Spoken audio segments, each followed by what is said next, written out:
Welcome to The Explainer. Today, we're cracking open a book that was so dangerous, so scandalous, it had to be hidden for centuries. It's an account of one of history's most famous royal couples, but it doesn't paint them as rulers. No, it paints them as actual monsters. So let's set the stage. In the history books, Emperor Justinian I is a legend. I mean, this is the guy who tried to put the Roman Empire back together again. He rewrote the laws, he built breathtaking monuments like the Hagia Sophia. To the public, he was this tireless, brilliant, God-fearing leader, the total package. But what if the guy on the payroll, the official historian, whose job it was to make Justinian look good, was secretly writing a completely different story at night? A story that didn't just say Justinian was a bad emperor, but that he and his wife weren't even human. Okay, so to really understand just how shocking this gets, we have to start with the official story.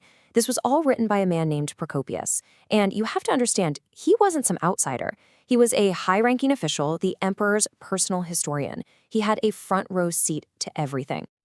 And his public books, things like the wars and the buildings, were pretty much exactly what you'd expect from a court historian. They are just overflowing with flattery. I mean, reading them, you'd think Justinian and his wife were living saints. Every victory was a stroke of genius, every building a gift from God. It was the perfect story of a perfect reign. Right, but that was the version for public consumption. In private, Procopius was writing something else, something dark, full of venom, and so explosive it could have brought the whole empire down. Which brings us to the question that just flips everything on its head. What if all that praise was just a public performance, a mask to hide a reality so twisted, so grotesque, that you couldn't even whisper it out loud?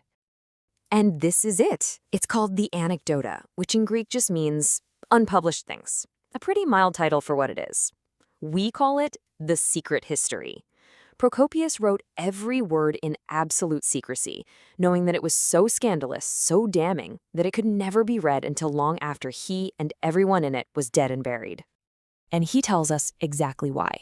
The man was scared for his life. He was convinced the Empress had spies literally everywhere, and if they ever found this manuscript, it wasn't just a slap on the wrist. He knew, in his own words, he would suffer a most cruel death. He was writing his own death warrant.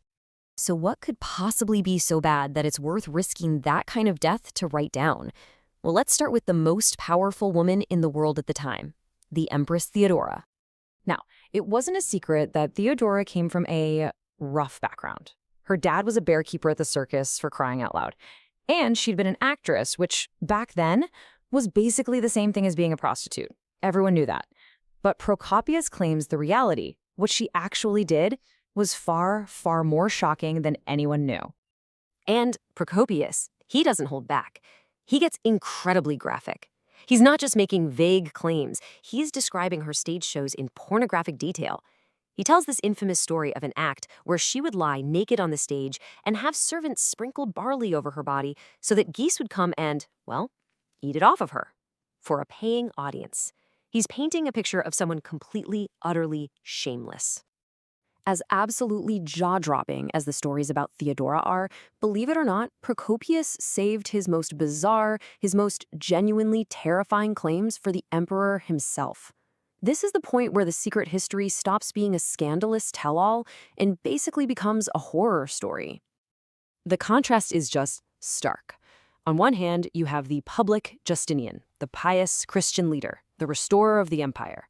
And on the other, you have Procopius's secret version, a literal demon, a prince of darkness. He's not just saying Justinian was a bad guy. He's saying he wasn't a guy at all.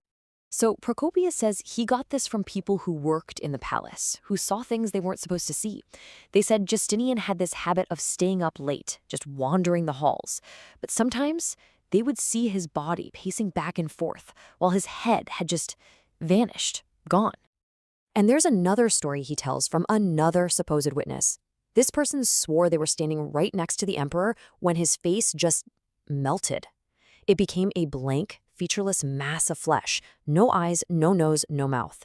And then, a second later, poof, it would all snap back into place like nothing happened. I mean, can you even imagine? It's pure nightmare fuel. So this is the real heart of the book. This is his thesis. He wasn't just mad at them for being corrupt. He was arguing that Justinian and Theodora were not human. He actually uses this term man-demons because he believed they were literal demons wearing human skin sent by the devil to bring about the end of the world. But okay. Headless demons aside, Procopius also wrote about the very real, very human evil of their reign. He describes a government that ran on pure greed, paranoia, and a level of bloodshed that's hard to even comprehend. I mean, listen to this accusation. Procopius says that Justinian was responsible for more deaths than anyone who came before him in all of history. That is a mind-boggling claim. He blames the emperor's endless wars, his crushing taxes, and his political purges for killing millions and turning huge parts of the empire into a wasteland. And the book is full of these awful little stories to back it up. Like this poor guy, Fascianus. His crime? He publicly insulted Theodora. So he runs to a church and claims sanctuary, which was supposed to be a sacred, unbreakable rule. Well, Theodora's men dragged him out of the church anyway, invented some fake charges against him, and according to Procopius, had him tortured, mutilated, and killed without any trial. The message was crystal clear. No law, not even God, could protect you from them. So after hearing all of this, you kind of have to take a step back and just ask, what is this book? Is it the truth? Is it complete fiction? Or is it something in between? And that's the debate that historians have been having for centuries. Was Procopius a courageous whistleblower, risking his life to expose a terrible truth? Or was he a bitter, angry court official who felt he'd been wronged and decided to write the most vicious revenge fantasy in the history of literature? Well, the modern thinking is that the truth is, as usual, somewhere in the middle. I mean, no serious historian today thinks Justinian was literally a headless demon. The book is full of what we'd call malicious exaggeration. But here's the thing. We are pretty sure Procopius did write it. The style matches his other work. And on top of that, some of the less supernatural claims he makes about the greed and the cruelty, well, other writers from the time quietly back him up. So the feeling is, it's a hateful, incredibly biased book, but it's probably built on top of some very dark, very real truths. And in the end, The Secret History just leaves you with this really unsettling thought. It makes you question every official story. When history is written by the winners or by people on the payroll, how can we ever know what really happened? The book is this incredible reminder that behind all the shiny marble monuments and heroic tales, there's often a much darker, much uglier story that someone tried very hard to bury. Thanks for digging into this wild piece of history with us here on The Explainer.